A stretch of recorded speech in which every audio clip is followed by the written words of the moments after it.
Well, thank you again for the opportunity to be here today. It's wonderful to see all of you.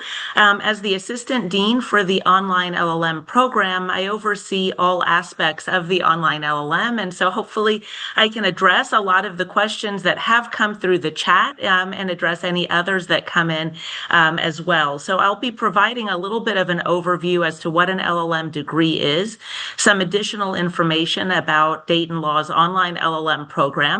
As you evaluate your options between the Korea program and the Online LLM, I'll share some additional information on that. And last but not least, if you are interested in applying to the program, I'll walk through the application process. As a starting point, I would like to thank Korea Cyber University as well for being here today. We actually have had a number of graduates from Korea Cyber University in the online program, and they've done quite well.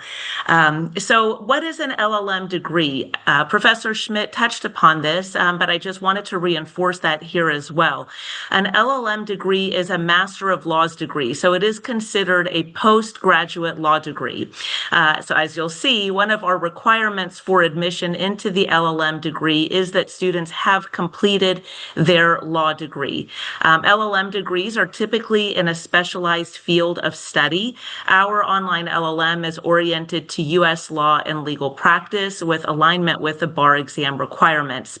And as you are comparing, I saw some questions coming in regarding JD versus LLM degrees. A JD program is typically around 90 credits, takes about 3 years to complete. Our LLM program is 30 credits and can be completed within 1 year. And most LLM programs, as you consider different options that are out there, are between 20 to 30 credits, depending on the area of specialization and the goal.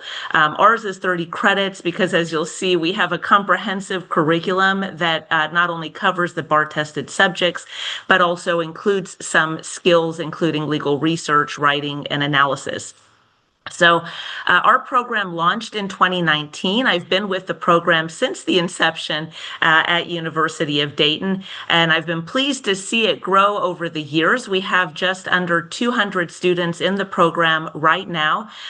They are from all over the world. You see a graphic here right now with 55 countries represented between our current students and our graduates.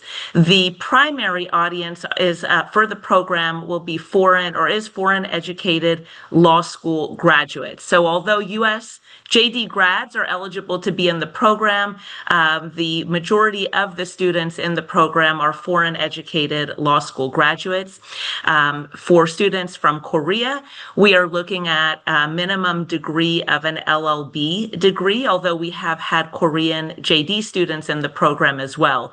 You'll see an asterisk next to LLB on the second bullet on my slide.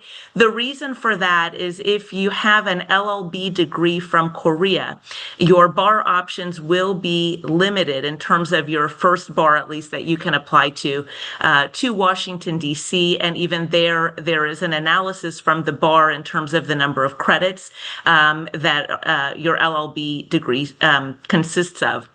If you have a JD degree, that opens additional bar options.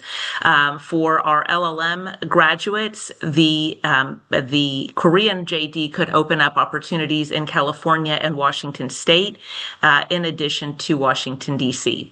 But for purposes of this presentation, if you have completed or are completing your LLB degree in Korea, most likely you are looking at Washington, D.C. as the bar option.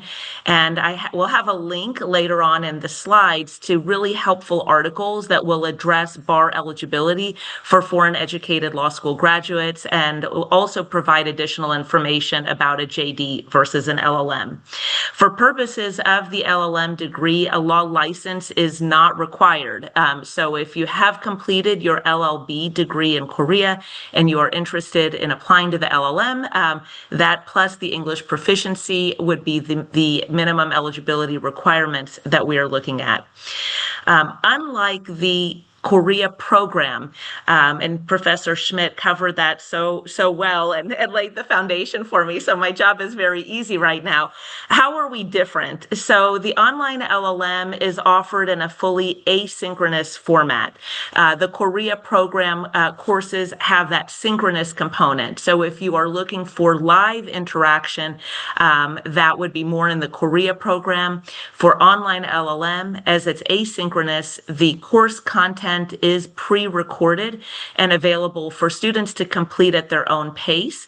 We have deadlines about every 3 weeks in the course where students complete some assignments and some quizzes, but the pace that you work through, you go through at your own, on your own schedule within that each 3-week period. We do have opportunities for live interaction in the online LLM program, but these are in the form of 4 live sessions that happen in each course throughout the semester. And again, those live sessions are held about every 3 weeks. The other difference is that the online LLM program follows a traditional semester-based calendar. So classes begin in January, in May, and in August, and students are frequently taking multiple courses at the same time. So I'll have the schedule for the spring 2026 semester coming up later in the slides. And then students have up to 3 years to complete the LLM program online. Doing a little bit of a deeper dive into the curriculum. On the right-hand side, at least of my screen, you'll see a table. These are the online LLM courses. There are a total of 12 courses in the curriculum. Together, they make up the 30 credits. Again, you see the asterisk on the upper left side of my screen for the D.C. bar. So if you have an LLB in Korea, you are probably looking at the D.C. bar. D.C. requires a minimum of 26 credits in single bar tested subjects. And so we do meet that requirement. As I mentioned, if you have a JD degree from Korea, then California and Washington are additional potential options as well. I've included the Korea program courses also on the left side of my screen. So as you are comparing the 2 programs, you'll notice in red, those courses in the Korea program consist of more credits than in the online LLM program. So what does that mean? Practically speaking, that means you are getting a very condensed version of each topic. It is very intense. It is academically rigorous. Constitutional law, for example, in our program is 3 credits. In the Korea program, it is 4 credits. As Dean Schmidt mentioned, on campus in the JD program, it is even more credits than that. And so you are getting a compressed instruction in each of these topics. Additionally, there are 3 courses in the online LLM curriculum that are not offered in the Korea program. 2 of these are skills-based courses, Introduction to U.S. Law, and the other is Legal Analysis. The 3rd course is Professional Responsibility.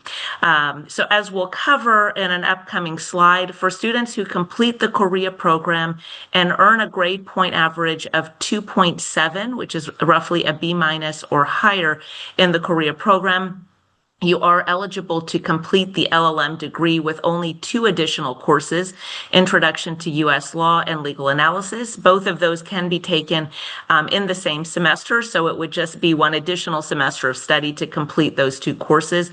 Of course, depending on which bar exam students plan to take, or if they want extra instruction and professional responsibility before they take the MPRE, we have had requests from students who complete the Korea program to take only the PR course, and so that is an option as well. So just here again, I've outlined the pathway to the online LLM program. You can complete the Korea program and then apply for admission to the online LLM. There is an accelerated application process if you have completed the Korea program with a grade point average of 2.7 or higher. If you've done that, then you don't need to worry about submitting any kind of English proficiency documentation. The completion of the Korea program meets that requirement. There's also that accelerated timeline to complete the LLM, meaning you only have to take those 2 additional courses, and that can be done within the same semester.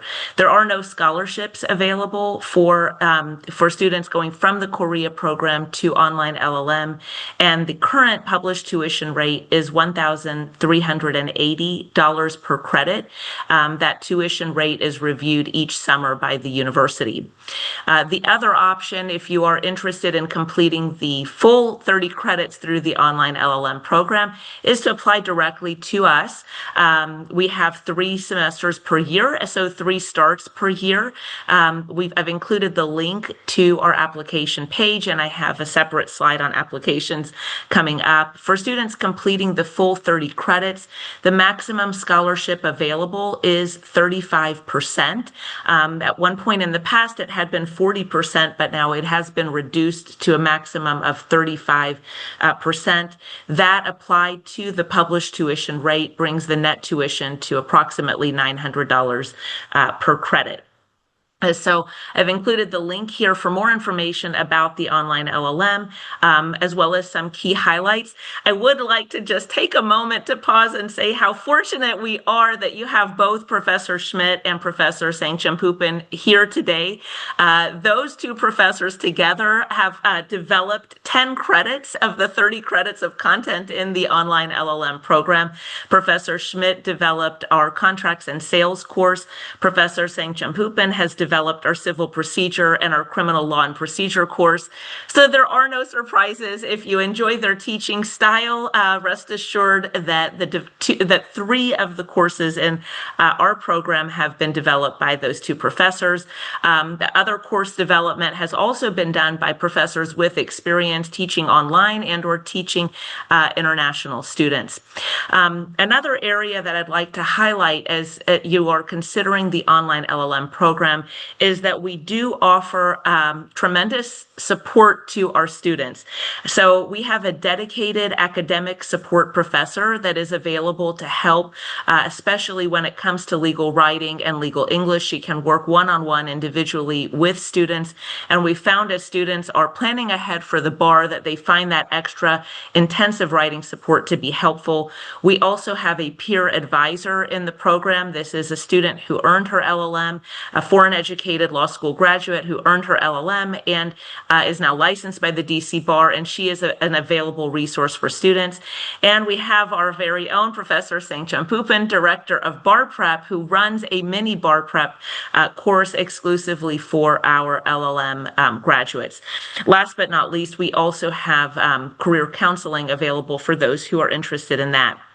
I saw some questions, if the translation feature is correct, I saw some questions come in about textbooks and resources. There are no textbooks that are required for the online LLM program. All reading materials are available in the class sites, so you can review those once you go into the class. All the reading resources are there. Additionally, we have an online LLM law library and student hub site.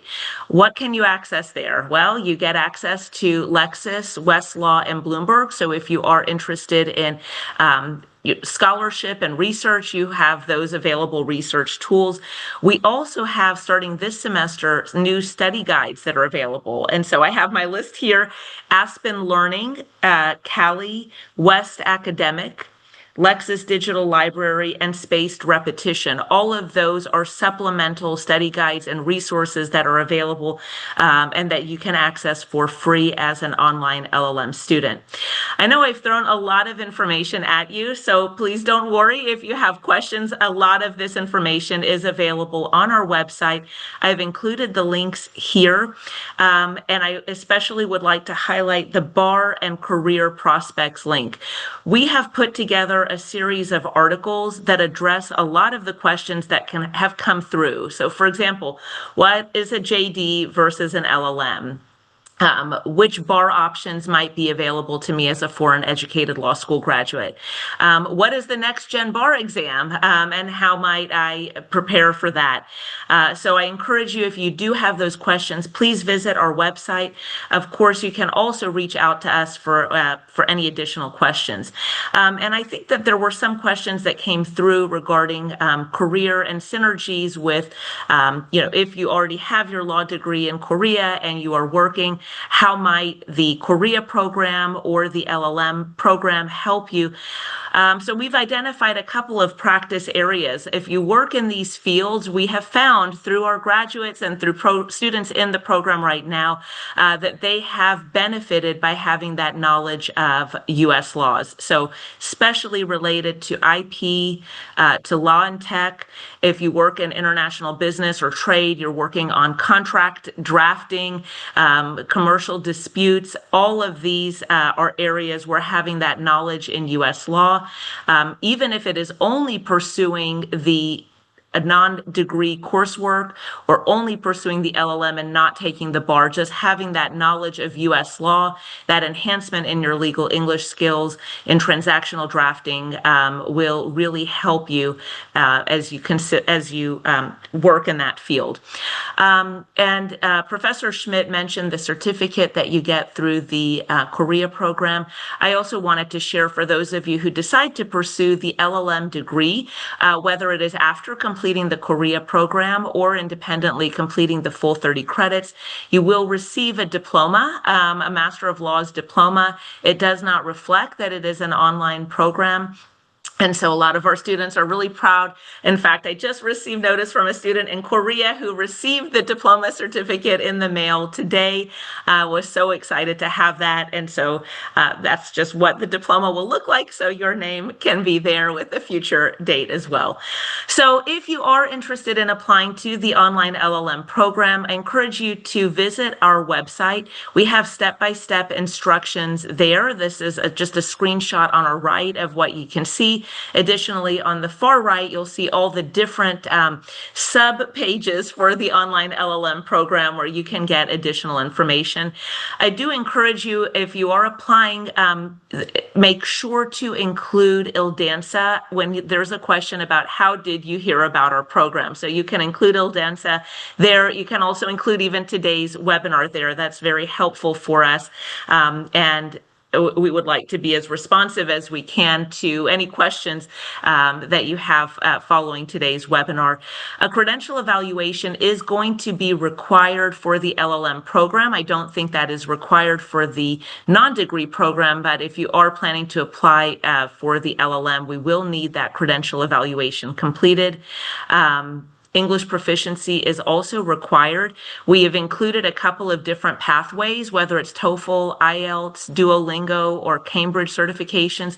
Those are all options. And if you don't have any of those, then we do have a waiver process where you can submit a request for a waiver of those exam scores. So our application deadline is December 1st. Our next semester begins January 12th.